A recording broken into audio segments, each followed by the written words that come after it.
قرآن کہتا ہے کہ جب آخرت میں پورے لوگوں سے حساب و کتاب ہوگا تو وہ کہیں گے کہ اے اللہ تو ہمیں ایک بار دنیا میں دوبارہ بھیج دے تاکہ ہم تیرے پیغمبروں پر ایمان لائیں اور ہم تیری فرما برداری کریں۔ یہ مضمون قرآن مجید میں بہت مقامات پر آیا ہے۔ مشرک کہے گا واللہ ربنا ما کننا مشرکین، اللہ کی قسم ہم تو شرک کرتے ہی نہیں تھے۔ تو گنہگار کہے گا ان تقول نفس یا حسرت علی ما فرطت فی جنب اللہ، ہائے افسوس کہ میں اللہ کے بارے میں بہت سخت کوتاہی میں مبتلا رہا۔ یعنی قرآن بیان کرتا ہے نا کہ تمہاری کیفیت کیا ہوگی اس وقت، بلکہ قرآن یہ بیان کرتا ہے جب موت کے وقت تم برزخ کی زندگی اپنی آنکھوں سے دیکھو گے تو اس وقت تمہاری کیا کیفیت ہوگی۔ دیکھیں، ایک تو مرتا ہوا انسان ہمیں نظر آ رہا ہوتا ہے، لیکن ایک مرتے ہوئے انسان کو بھی کوئی کچھ نظر آ رہا ہوتا ہے جو ہمیں نظر نہیں آتا اور نہ وہ ہمیں بتا سکتا ہے۔ جیسے جو آدمی بستر پہ لیٹ جائے سونے کے لیے تو ایک پوزیشن تو یہ ہوتی ہے جس میں وہ مکمل جاگ رہا ہوتا ہے، جس میں ہم سے اس کا رابطہ ہوتا ہے۔ ایک پوزیشن یہ ہوتی ہے جس میں وہ گہری نیند سو رہا ہوتا ہے، اس کا ہم سے رشتہ ڈسکنیکٹ ہو چکا ہوتا ہے، ہم سے کوئی رابطہ اس کا نہیں ہوتا۔ ہم اسے ہنسنے کی بات کریں ہنسے گا نہیں، رلانے کی بات کریں روئے گا نہیں، کتنی خطرناک خبر دیں اس پر کوئی اثر نہیں ہوگا۔ لیکن ہمیں یہ لگ رہا ہوتا ہے کہ یہ بے ہوش ہے، مگر وہ ایک الگ دنیا میں گھوم رہا ہوتا ہے۔ وہ جس دنیا میں گھوم رہا ہوتا ہے اس کے خواب کہا جاتا ہے، عالم خواب۔ وہ یہ سمجھتا ہے کہ یہ حقیقت ہے اس خواب کو۔ اچھے خواب بھی ہوتے ہیں، برے خواب بھی ہوتے ہیں۔ بعض اچھے خواب ایسے ہیں آنکھ کھلتی ہے تو انسان افسوس کرتا ہے، یار میں تو سمجھ رہا تھا یہ سچی مچی کا ہو رہا ہے میرے ساتھ۔ بعض برے خواب ہوتے ہیں، انسان کی آنکھ کھلتی ہے، شکر ادا کرتا ہے، اللہ تیرا شکر ہے کہ یہ خواب تھا، اے اللہ تیرا شکر ہے یہ خواب تھا۔ لیکن خواب میں اس کو یہ احساس نہیں ہوتا کہ میں خواب دیکھ رہا ہوں۔ تو ایک کنڈیشن تو یہ ہے جس میں وہ بالکل ہم سے منقطع ہو چکا ہے، ایک کنڈیشن یہ ہے جس میں وہ ہم سے رابطے میں، ایک اس کے درمیان کی کنڈیشن ہوتی ہے جس کو میں پیار سے بٹوین کنڈیشن کہتا ہوں۔ کہتے نہیں انگلش میں اس کو بٹوین، لیکن درمیان ہے نا، دیسی انگلش ایسے ہی ہوتی ہے، کوئی بھی لفظ ادھار لے کے کہیں بھی لگا دو۔ تو بالکل درمیانی کنڈیشن کیا ہوتی ہے جس میں وہ آدھا جاگ رہا ہوتا ہے اور آدھا سو رہا ہوتا ہے۔ کچھ یہاں کی بھی سن رہا ہوتا ہے، ہمیں لگتا ہے کہ یہ سویا نہیں ہے ابھی، لیکن تھوڑا غائب دماغ بن چکا ہوتا ہے، کچھ چیزیں اس کو وہاں کی خواب کی نظر آ رہی ہوتی ہیں۔ بالکل یہی کنڈیشن قرآن و سنت سے پتہ چلتا ہے کہ جب انسان کی موت واقع ہونے والی ہوتی ہے تو ایک کنڈیشن یہ ہوتی ہے جس میں وہ مکمل حی ہے، مکمل زندہ ہے، جس میں وہ ہم سے بات چیت کر رہا ہوتا ہے۔ ایک کنڈیشن یہ ہوتی ہے جس میں وہ مکمل اس کی ڈیتھ ہو چکی ہوتی ہے، اس میں ہمارا اس سے کوئی رابطہ نہیں ہے، اس پہ جو گزر رہی ہے وہ جانے اور اللہ جانے۔ جیسے حضرت عمر نے فرمایا نا کہ حدیث میں آتا ہے نا کہ جو برا آدمی ہے جب اس کی میت کو قبر کی طرف لے کر جاتے ہیں تو کہتا ہے کہ تم مجھے کہاں لے کے جا رہے ہو، اور اچھے آدمی اچھا کیا کہتا ہے، مجھے جلدی لے کر جاؤ۔ یہ برزخ کی باتیں ہیں جو وہ خود دیکھ رہا ہے۔ لیکن ایک حالت مرنے والے کی ایسی ہے جس میں وہ آدھا عالم برزخ میں اور آدھا عالم دنیا میں۔ اس کنڈیشن کو سکرات موت کہا جاتا ہے۔ سمجھ رہے ہیں بات کو؟ کیونکہ یہاں شرعی احکام چینج ہو جاتے ہیں۔ شریعت میں کچھ احکام ایسے ہیں کہ ابھی اس کا حکم کچھ اور ہے، مرنے کے بعد کچھ اور ہے۔ تو جب انسان مکمل حیات میں ہو تو اللہ نے اس کے لیے توبہ کا دروازہ کھولا ہوا ہے، چاہے اس کو 100% یقین ہو جائے کہ میں نے کل مرنا ہے یا 1 گھنٹے بعد مرنا ہے، لیکن توبہ کا دروازہ اس کے لیے بولے کھلا ہوا ہے۔ ایک آدمی نے ساری زندگی گناہوں میں گزاری، کفر میں، الحاد میں، شرک میں، خدا کا انکار کرتا رہا، اللہ کے ساتھ شرک کرتا رہا، شراب پیتا رہا، زنا کرتا رہا، 90 سال گزار دیے اس نے۔ اب اسے ڈاکٹروں نے بتایا کہ آپ کی ڈیتھ ہونے والی ہے، آپ کینسر کے مریض ہیں، آپ کا زہر یہاں تک پھیل گیا ہے، یا کوئی اور بیماری ہے جس میں زہر پھیلتا ہے، یہاں تک پھیل گیا کہ 24 گھنٹے میں کے اندر آپ کی ڈیتھ ہو جائے گی۔ یہ بھی اب توبہ کرے گا تو اللہ اس کی توبہ قبول کریں گے، یہ اللہ کا وعدہ ہے۔ دل سے کرے توبہ، یہ والی توبہ نہ ہو کہ اگر نہیں مرا تو ٹھیک ہے، پرانا سٹائل، مر گئے تو توبہ تو کی بھی ہم نے، وہ بھی پھانسی والا بھی ایسا ہی ہے۔ 90 سال میں اس کو پھانسی کی سزا سنا دی گئی. یہ پھانسی والی مثال اور آسان ہے. اس کو پھانسی کی سزا سنا دی گئی اور اسے بتایا گیا کہ 6 مہینے بعد آپ کو ہینگ کر دیا جائے گا, لٹکا دیا جائے گا. یہ بھی ظلم ہے انسان پر پھانسی کی سزا دینا. بہت عذاب والی موت ہے جو گلا دبا کے ہوتی ہے. اسلام نے حکم دیا ہے جس کی سزا قتل ہے اس کو تلوار سے سر قلم کیا جائے. اس میں تکلیف کم ہوتی ہے. جب تلوار لگتی ہے نا اس کے یہاں مجرم کے, تو سب سے پہلے اس کا دماغ کا اور باڈی کا کنیکشن ختم ہو جاتا ہے, تو تکلیف کا احساس ختم, لیکن وحشت بہت ہوتی ہے. مقصد تھا شریعت کا کہ لوگ جرم سے باز آ جائیں, تو ایسا طریقہ اسلام نے رکھا ہے کہ دہشت بہت بیٹھ جائے لیکن مجرم کو تکلیف کم سے کم ہو.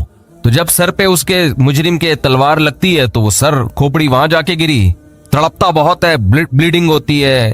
اور اسلام میں یہ بھی حکم ہے کہ پھانسی کی سزا بند کمرے میں نہ دی جائے, یعنی قتل کرنے کی سزا, بلکہ یہ کھلے عام چوک میں دی جائے, ساری دنیا اپنی آنکھوں سے دیکھے یہ, تاکہ معاشرے میں قتل رکے. اب دیکھو مجرم کے ساتھ بھی احسان کہ اس کو کم سزا دی, یعنی اس کو تکلیف سے بچایا جا رہا ہے, اور لوگوں کے ساتھ بھی احسان, ان پر دہشت بٹھائی جا رہی ہے تو لوگ قتل سے باز آئیں. مجھے یاد ہے 20-25 سال پہلے ہمارے بچپن کی بات ہے کہ ایک سعودی عرب سے ہمارے ایک دوست آئے ملنے کے لیے. وہ تھے اصل میں بلوچستان کے تھے, لیکن بائی بورن سعودی تھے. وہ تو بلوچی بھی بولتے تھے, اردو بھی بولتے تھے, عربی بھی بولتے تھے. کہنے لگے میں نے جب پہلی مرتبہ سعودی عرب میں سر قلم ہوتے ہوئے دیکھا ہے. بلوچی تھے, بڑے مضبوط, بروہی. کہہ رہے میں 2 گھنٹے ایسے کانپتا رہا ہوں لاش کو دیکھ کے نا, جو سر قلم کیا ہے, تو 2 گھنٹے میں ایسے خوف سے کانپتا رہا ہوں. تو بتاؤ جس نے یہ منظر دیکھا ہو وہ کبھی کسی کے قتل کا سوچ سکتا ہے جب اس کو پتا ہو کہ میرا بھی انجام ہوگا. خیر بات کہاں سے کہاں چلی گئی جی. ہاں میں یہ عرض کر رہا تھا کہ ڈاکوؤں پر شریعت نے رحم نہیں کیا ہے. خیر میں یہ عرض کر رہا تھا کہ ایک شخص 90 سال کی عمر, اس کی ساری زندگی قتل میں گزری, ڈکیتیوں میں گزری, ظلم میں گزری. کورٹ نے فیصلہ کیا, جو کہ نہیں کرتی عام طور پہ, لیکن کر دیا کہ اس کو پھانسی پہ لٹکایا جائے گا. 6 مہینے بعد لٹکایا جائے گا.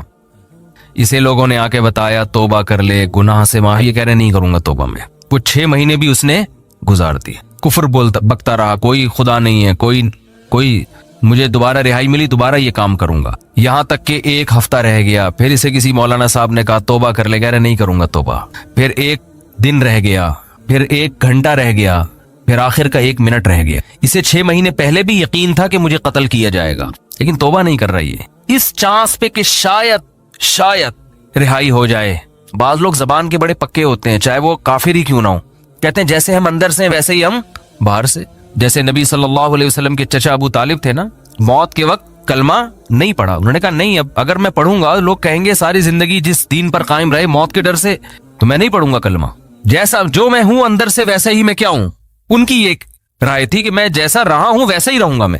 ہمارے نبی کو بہت افسوس ہوا, بہت غم ہوا. اللہ نے فرمایا انک لا تہدی من احببت, اے محمد صلی اللہ علیہ وسلم جس سے آپ کو محبت ہے, ہدایت کا اختیار آپ کے ہاتھ میں نہیں ہے. یہ نہیں کہ آپ کو جس سے محبت ہے آپ اس کو ہدایت بھی دے دیں, یہ نہیں ہو سکتا. ہدایت تو جو چاہے گا اسے ملے گی, اور یہ اللہ کے ہاتھ میں ہے. حضرت بلال کا نبی سے کوئی رشتہ نہیں, غلام, رنگ بھی سیاہ, قوم بھی الگ, غلام. ان کو ہدایت مل گئی, چاہت تھی ان کے دل میں, طلب تھی. تو بعض ایسے ہوتے ہیں کہ وہ اقرار نہیں کرتے, وہ کہتے ہیں موت کے وقت بھی ہم نہیں, حالانکہ موت کے وقت ان کو یہ ہوتا ہے کہ شاید اسلام نے جو کچھ کہا ہو وہ سچ کہا ہو, لیکن وہ کہتے ہیں نہیں, جس پہ ہم زندگی میں رہے اسی پہ رہیں گے. تو یہ جو 90 سالہ شخص تھا جس نے سینکڑوں انسانوں کو قتل کیا, ہزاروں کو قتل کیا, خدا سے بغاوت کی, اللہ کے وجود کا انکار کیا, اس سے بڑا مجرم دنیا میں کوئی نہیں ہو سکتا تھا. اسے بتایا گیا 6 مہینے بعد تمہیں لٹکا دیا جائے گا. لوگوں نے کہا توبہ کر لے, اس نے کہا کہ نہیں, کیونکہ اس کو یہ تھا کہ شاید میں رہا ہو گیا, 1% چانس ہے, تو میں نے تو وہ بدماشیاں دوبارہ کرنی ہے, پھر میں کس منہ سے لوگوں کے پاس جاؤں گا. لوگ کہیں گے اچھا پہلے اسلام باطل تھا اب اسلام صحیح ہو گیا. تو اس نے ڈیلے کی, اس نے کہا نہیں, یہاں تک کہ اس کو لٹکانے میں 1 منٹ باقی ہے, 1 منٹ. اس کو یقین ہو گیا میری زندگی صرف کتنی دیر کی ہے, 1 منٹ کی. اب رہائی کی تمام اپیلیں مسترد ہو چکی ہیں, لیکن ہے پورا زندہ, ابھی عالم برزخ کو اس نے اپنی آنکھوں سے دیکھا نہیں. اب اگر یہ توبہ کر لے, بالکل پھانسی کے پھندے کی طرف جا رہا ہے, اس کو جلاد لے کے جا رہا ہے لٹکانے کے لیے, یہاں تک کہ اس ٹول پہ اس کو کھڑا کر دیا, این اس وقت بھی اگر یہ توبہ کرے گا تو اللہ کا وعدہ ہے اس کی توبہ اللہ قبول کرے گا. لیکن اس توبہ میں شرط یہ ہے کہ یہ دل میں ارادہ ہو کہ اگر بالفرض چھوٹ گیا میں قدرت کی طرف سے کچھ بھی ہوگی تو میں دوبارہ پرانی زندگی کی طرف نہیں لوٹوں گا. یہ دل کی حالت تو اللہ ہی جانتا ہے نا. یہ پکا عزم دل سے ہو اور زبان سے اقرار کرے کہ اللہ میں اسلام کو قبول کرتا ہوں, میں تیرے وجود کا قائل, تیری توحید کا قائل, تیرے پیغمبروں کا قائل, مجھے اگر رہائی مل گئی تو میں دوبارہ اس پرانی زندگی کی طرف نہیں آؤں گا. حالانکہ رہائی ملنے کا کوئی چانس نہیں ہے. قرآن سے, صحیح احادیث سے, متواتر احادیث سے اہل سنت والجماعت کا عقیدہ ہے کہ اس وقت 1 سیکنڈ کی توبہ اللہ اس کے تمام گناہوں کی دیوار کو گرا ڈالے گی. وجہ کیا ہے؟ اس نے ابھی تک آخرت دیکھی نہیں ہے. اللہ اس کو بخشنے کا بہانہ کیا تلاش کرے گا؟ ہو سکتا ہے فرشتے اعتراض کریں, اللہ اب تو موت کا یقین ہے, اس کو اس کی توبہ کس بات کی؟ اللہ کہیں گے موت کا تو یقین ہے, لیکن فرشتے اور آخرت اس نے اپنی آنکھوں سے غیب پر ایمان ہے, اور غیب پر ایمان اللہ قبول کرتا ہے. بہت سے لوگ اس کنڈیشن میں بھی توبہ نہیں کرتے, بلکہ زیادہ تر تو نہیں کرتے. بہت مشکل ہے بھائی بات سمجھانا کیسے سب. کیا زیادہ تر لوگ اس کنڈیشن میں توبہ کرتے ہیں؟ بولو. نہیں کرتے. جاؤ ہسپتالوں میں کینسر کے مریضوں کو جا کے دیکھ لو, جیسے تھے ویسے کے ویسے ہی ہیں. غیر مسلموں کو دیکھ لو, بسترے مرگ پہ تڑپ رہے ہوتے ہیں. جو بت پرست تھا وہ بت پرستی میں ہی مرتا ہے, وہ پھر بھی نہیں کرتا توبہ. تو یہ بھی بہت 1% خوش قسمت لوگ ہوتے ہیں جو عین اس وقت میں توبہ کر لیں, ورنہ توبہ ہوتی نہیں ہے. اس ٹائم پہ بھی نہیں کرتے لوگ توبہ, دل سیاہ ہو چکے ہوتے ہیں وہ. اب دیکھو آخری 1 منٹ رہ گیا ہے, اگر آج وہ دل سے توبہ کر لے, وہ پھانسی کے پھندے پہ لٹکنے والا. 1 سیکنڈ پہلے یہاں تک کہ اس کے گلے میں پھندا لا کے ڈال دیا گیا, ابھی صرف رسا کھینچنے کی دیر ہے.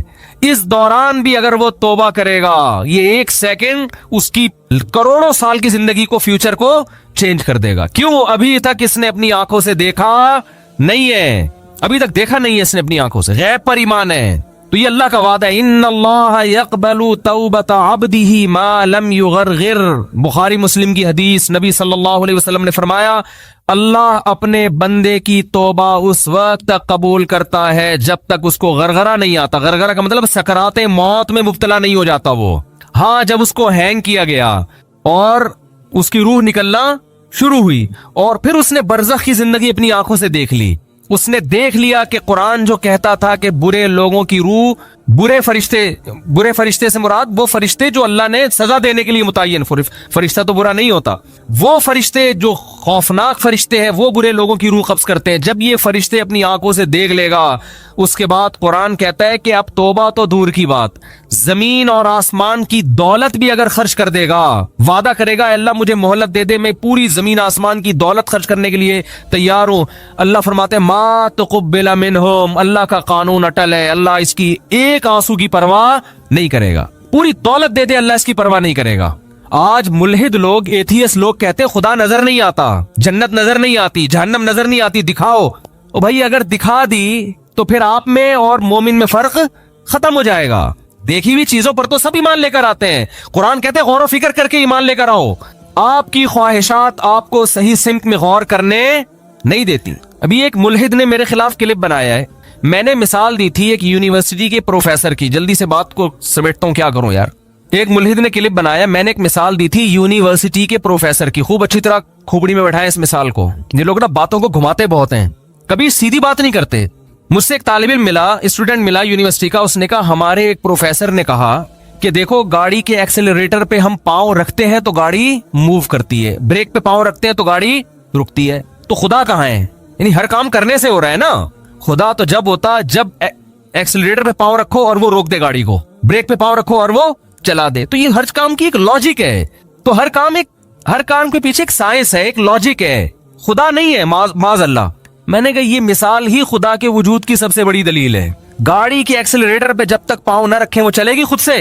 بولو, جب تک کوئی بریک لگانے والا نہ ہو اس وقت تک رکے گی وہ. جو گاڑی ایک حالت سے اپنی ایک کنڈیشن کو چینج نہیں کر سکتی, کسی چینجر کے بغیر وہ گاڑی وجود میں آ سکتی ہے کسی خالق کے بغیر. بولو نا. تو وہ گاڑی یقیناً کسی نے بنائی ہے. تو ایک چھوٹی سی گاڑی خود سے نہیں بن سکتی.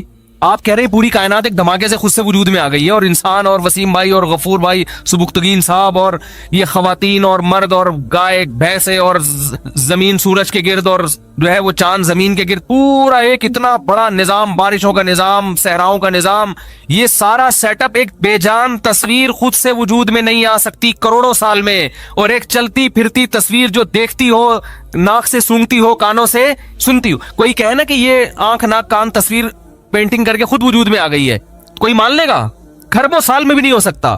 لیکن ایک ایسی آنکھ وجود میں آ گئی جس میں دیکھنے کی صلاحیت, ایک ایسی ناک وجود میں آ گئی جس میں سونگنے کی صلاحیت. یہ اور میرا اعتراض تھا, اس ملحد نے اس اعتراض کا جواب نہیں دیا. اس نے جواب کیا دیا ہے؟ اس نے کہا گاڑی کی مثال یہاں فٹ نہیں آتی, کیونکہ گاڑی بنی ہوئی چیز ہے, اس میں ایوولوشن نہیں ہوتا, اور اس کائنات ایوالو ہو کے یہاں تک پہنچی ہے.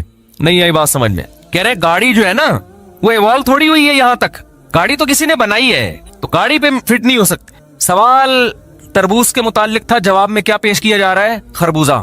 آپ سے سوال پوچھا امتحان میں, محمد بن قاسم نے ہندوستان پہ 17 کیا کیے؟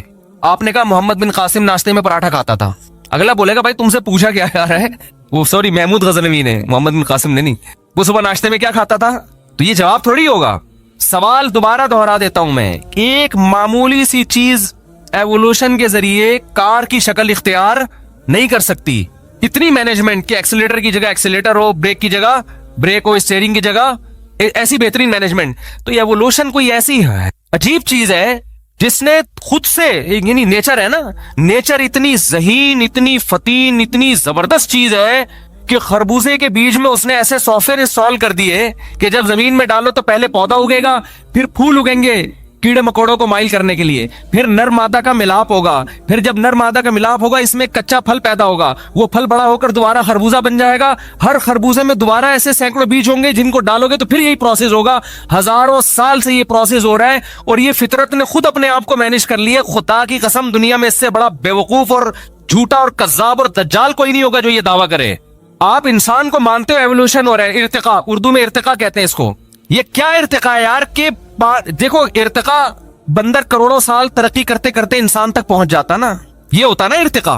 یہاں کیا ہو رہا ہے, 9 مہینے میں کیا ارتقاء ہو رہا ہے, ایک پانی کا قطرہ ماں کے رحم میں جاتا ہے بھائی, اور 9 مہینے میں ماں روٹی کھا رہی ہے, 9 مہینے کے اندر اس میں آنکھ, ناک, کان, دل, دماغ, جگر, گردے, پھیپڑے, ہر چیز بن کے اپنی جگہ فٹ ہو کے, اور ایسی مینجمنٹ ہے خاندانی. ادھر بچہ ماں کے پیٹ سے باہر آیا, فوراً ماں کی چھاتیوں میں دودھ پیدا ہوا, پانی میل کا ہے اور بچہ فیمیل کے بطن سے پیدا ہو رہا ہے, ان دونوں کے ملاپ سے. اور ان دونوں کا ملاپ بچہ پیدا کرنے کے لیے نہیں تھا, اپنی خواہش پوری کرنے کے لیے, سیکس کے لیے تھا. اس سیکس کے نتیجے میں انسان وجود میں آ رہا ہے, ان دونوں میں بھی آپس میں کوئی ربط نہیں ہے. جانور جب میل فیمیل آپس میں ملتے ہیں ان کے دماغ میں بھی نہیں ہوتا کہ ہم نے نسل بڑھانی ہے, وہ اپنی خواہش پوری کرنے کے لیے ملتے ہیں. لیکن فطرت نے ایسی زبردست مینجمنٹ کی ہوئی ہے, ان کی خواہش پوری کرنے کے جذبے کو ان کی بریڈنگ کا ذریعہ بنا دیا. یہ بھائی ایسی مینجمنٹ اللہ کی قسم کروڑوں اربوں کھربوں سال میں بھی آٹومیٹیکلی خود بخود نہیں ہو سکتی. وہ سیکس کے لیے جا رہا ہے, اس کے پاس, اس کے دماغ میں نہیں ہے کہ اولاد پیدا ہوگی. اس کا آپس میں کوئی ربط نہیں ہے نا. انسان کا اور سیکس پورا کرنا تو ایک ہوس سمجھا جاتا ہے, ایک ہوس سمجھا جاتا ہے. میل فیمیل کی طرف مائل ہوتا ہے اولاد پیدا کرنے کے لیے نہیں.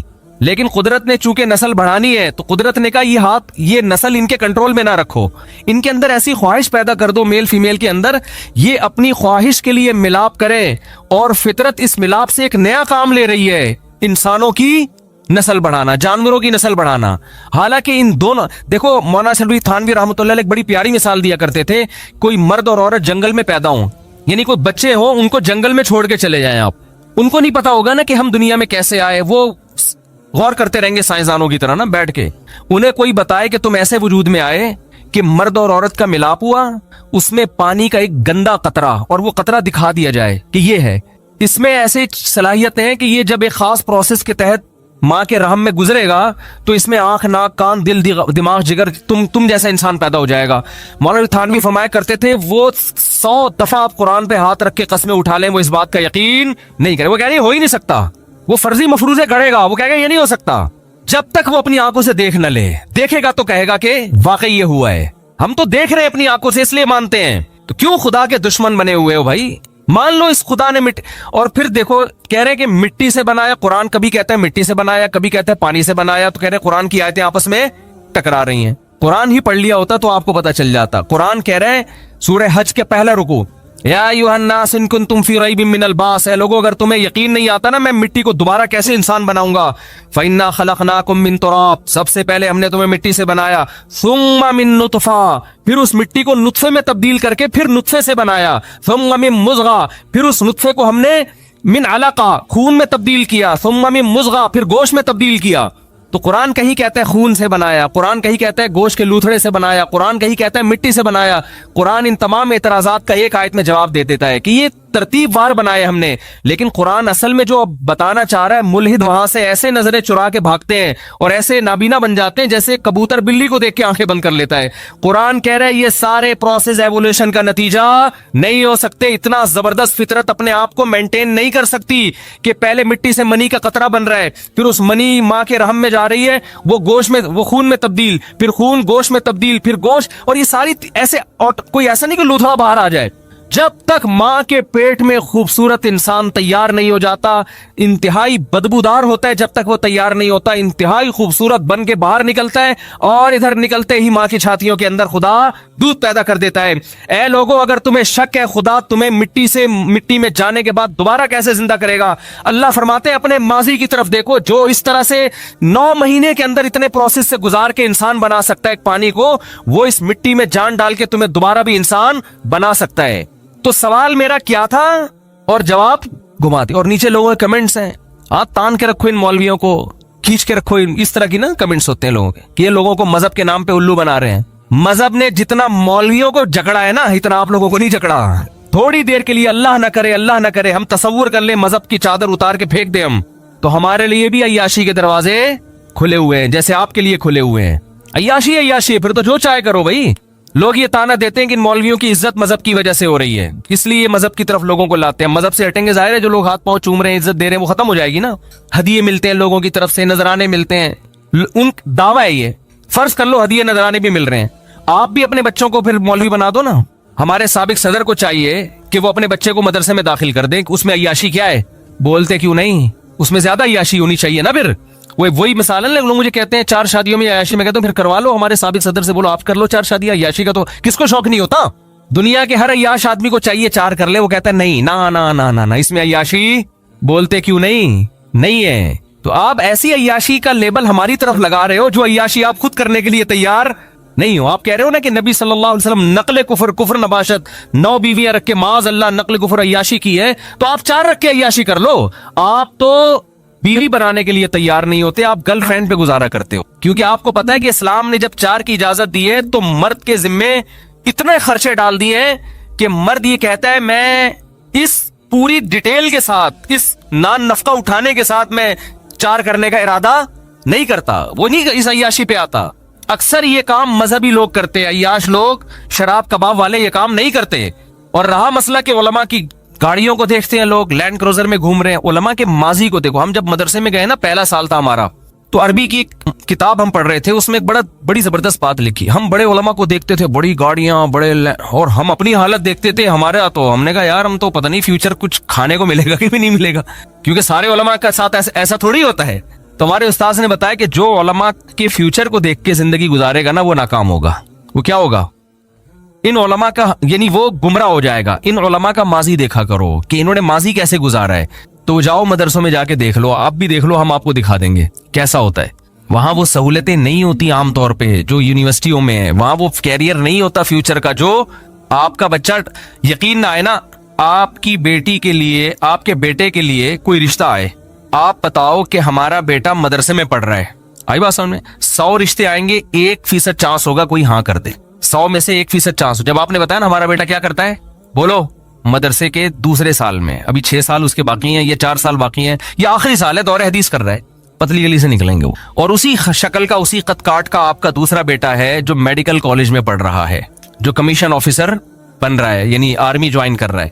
100 میں سے 99 ہاں کریں گے, ایک بے وقوف ہوگا, لڑکی کا ابا, وہ کہے گا مجھے ایسی جگہ میں نے ڈاکٹر سے نہیں کرنی. تو کیریئر تو ادھر ہے میرے بھائی. یہ تو کوئی ایک آدھ مولوی ہوتا ہے بیچارہ جو, ورنہ اکثر تو ہمارے مدرسوں میں جا کے دیکھو, ہم سے زیادہ صلاحیت والے, ہم سے زیادہ علمی استعداد والے 15-20 ہزار تنخواہیں لے کے